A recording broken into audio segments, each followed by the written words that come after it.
မင်္ဂလာပါရှစ်ပီရီမှကြိုးဆိုပါတယ်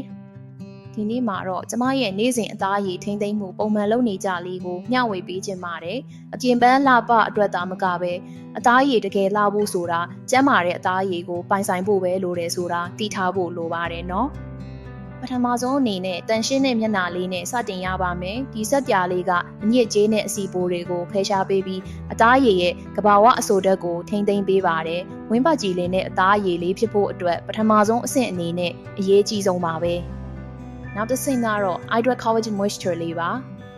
Collagen, royal jelly နဲ့ fermented soy extract တွေပါဝင်တာကြောင့်အသားရည်ကိုနူးညံ့ပြီးရေဓာတ်ပြည့်ဝစေပါတယ်။ရေဓာတ်ဖြည့်တင်းပေးခြင်းကအသားရည်ကိုမင်းရင်ရောခြင်းကိုတားဆီးပေးပြီးတောက်ပလပ်ပတဲ့အသားရည်ကိုရရှိစေဖို့အထောက်အကူပြုပါတယ်။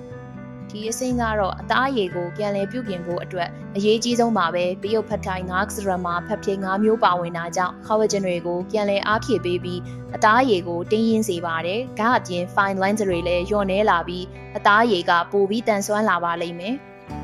နေရောင်ခြည်တံကနေကာကွယ်ပေးတဲ့ sunscreen ကိုလိမ့်ဖို့ဘယ်တော့မှမမေ့ပါနဲ့နော် Shakespeare 50 sunscreen ကပေါ့ပါပြီးအသားအရည်အတွက်မရှိမဖြစ်လိုအပ်တဲ့ခရမ်းနွန်ရောင်ခြည်တံကာကွယ်မှုကိုပေးစွမ်းပါတယ်။ကျန်းမာတဲ့အသားအရည်အတွက်ကာကွယ်မှုကအရေးကြီးဆုံးပဲဆိုတာမှတ်ထားပေးနော်။ဒီ skin care routine လေးနဲ့ဆိုရင်ကျမအတွက်အလှပကိုသာမကပဲကျန်းမာတဲ့အသားရည်ကိုပါတိစောက်နေတာပဲဖြစ်ပါတယ်။ဖုံးကွယ်စရာမလိုတော့တဲ့တောက်ပတဲ့အသားရည်ကို Ship Beauty နဲ့ရရှိနိုင်ပါပြီနော်။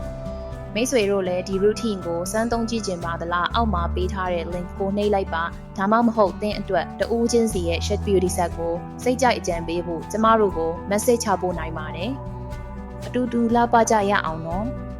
ကြည့်ရှုပေးတဲ့အတွက်ကျေးဇူးတင်ပါတယ် Ship Beauty တကယ်ကောင်းတဲ့အသားရည်အတွက်တကယ်စိတ်ဝင်စားတဲ့ care လေးပါ